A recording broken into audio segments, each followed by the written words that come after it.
in my mind, he's laughing at our list. And in my mind, God is like, girl, I knew you before you were even in your mother's womb. I know the secret desires of your heart. Welcome to A Chosen Covergirl, where we talk about living life full of joy, confidence, and faith, as well as everything in between. I'm your girl, Daniela. And today we are talking about the list. Now, in a previous video, I talked about 3 things that you should surrender if you want to get married. And the list was one of them. I feel like surrendering your list is such an imperative thing to do that it needed a video of its own. Now, let's start off by saying that there's nothing wrong with having the ideal image of the person that you want to spend the rest of your life with. How he looks, how he treats you, the qualities that he possesses. So it's expected that you would have an idea of this person and even have written it down. But it becomes problematic when the things that are written in your list are the only things that you will consider when it comes to being with someone. This guy was my dream guy. He had everything on my list. And you just came out of nowhere. Look, I get it. I'm not your dream dude. I'm a little rough around the edges, right? So if you can't handle what I got to give, then go be with your list dude. It's unfortunate that so many women are missing out on some great men because he didn't fit the ideal man that's in her list. I mean, he may have had some really good qualities and may have had some of the things on the list, but he didn't have everything.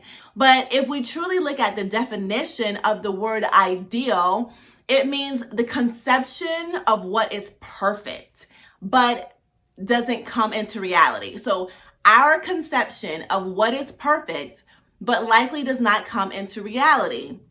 Now, it's funny how we're not perfect. We don't live in a perfect world, but we expect perfection when it comes to our mate. I get it. The person that you want to spend the rest of your life with, you're thinking, okay, I should shoot for some high standards. And I truly believe that in life, we should shoot for perfection. We should shoot for high standards. But the problem with the list is that our ideal and the standards of perfection and the perfect person that we want is limited to our wants and our desires, and it doesn't address our needs. And the thing about it is, most of the time we don't know what we have need of until we actually get it, until we find ourselves in a situation and we're like, wow, I needed that. I have a brother who was in the military, and he used to live in one of those military-based communities. And I remember when I went to go visit him, he had this roommate that fancied me. He liked me a lot, and he made it clear that he did because he was so attentive to my needs.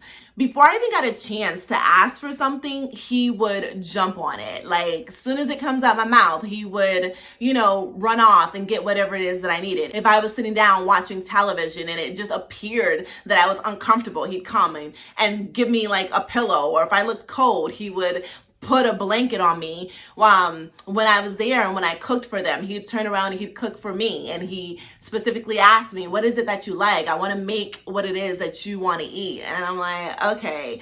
And he would ask me things about, the qualities that I wanted in a man, what it is that I like to do. And I could tell that with my response, he was studying it. He was studying my responses.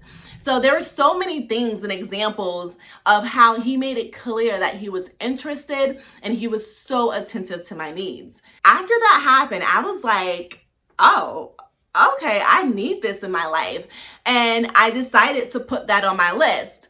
Now, you guys might think, okay, what's the big deal? Girl, you should have been had that on your list. But at this point, that's not what I was receiving from guys. That's not my experience with guys. So I decided, oh God, like this is what I need in my life. I put that on my list, and I also had other things on my list. So what else did I have on my list? I had height. Height was very important because I'm tall. I'm 5'10". So I needed a guy that was 6'3" and taller. I wanted a guy who was a true worshiper. I wanted a guy who was a big communicator. I wanted a guy who was sensitive. I wanted Why am I guessing what I wanted? I have it here. I have it written in my book. Let's see.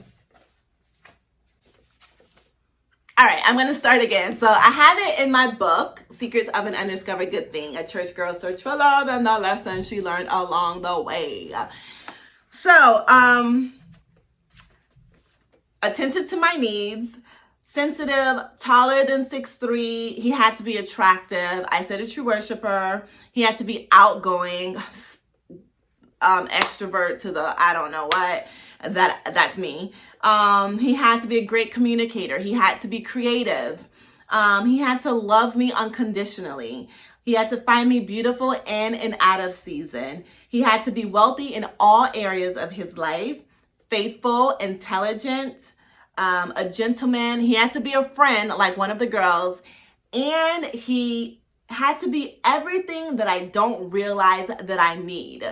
That is a catch-all clause. Like, it literally says catch, like, I don't know if, let me see, where is it? Hold on. It literally says, catch, It literally says number 16 and everything that I don't realize that I need. Catch-all clause. So, a catch-all clause, it's a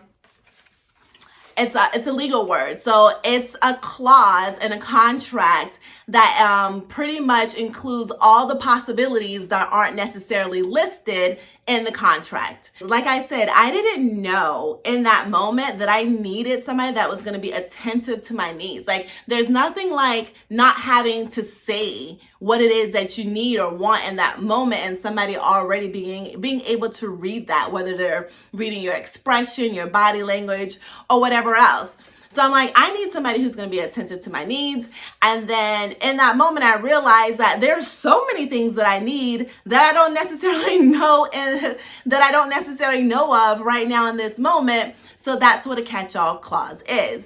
But the thing is, most women don't have a catch-all clause where they don't limit themselves to what's only on their list, and they're willing to take in other qualities, take in other characteristics that they need, and they're willing to trade out something that's on that list that may not necessarily be serving them the way they think that it is.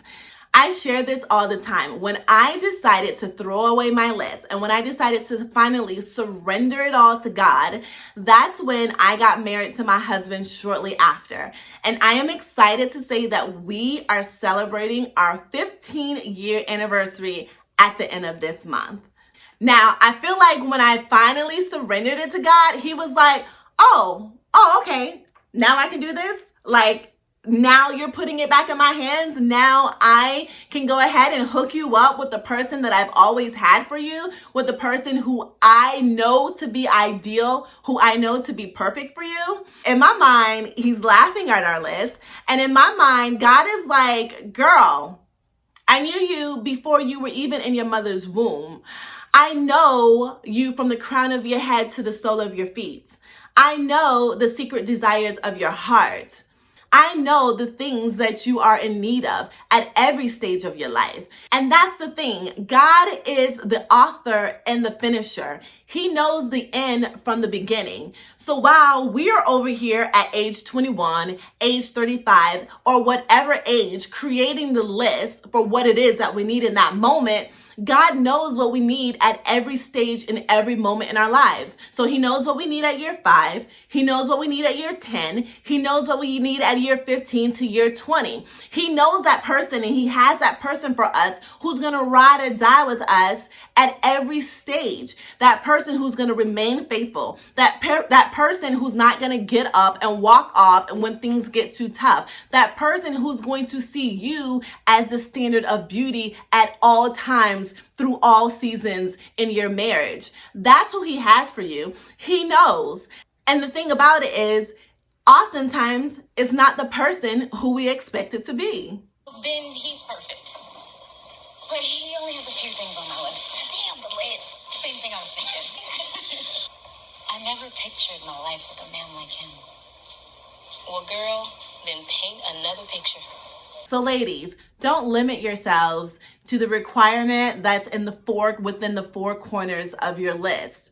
No, throw that list away. Sometimes the one that God has for you is not going to meet everything in your list. And you don't want to block your blessing. You don't want to miss out on happily ever after forever because you doodled some lists that you created years ago, that you created in a moment when you didn't realize what it is exactly that you needed.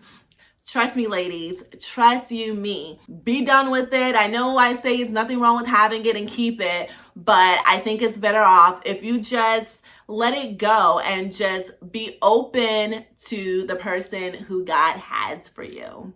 And with that being said, if you've gotten this far, I can only assume that you found some value in this video. So go ahead and press like and subscribe and share with a friend. And I would love to hear what's on your list. I shared what's on my list. What's on your list? What are some of the things that are on your list? So share some of that with me. Drop it in the comment below. I would love to continue to talk about this.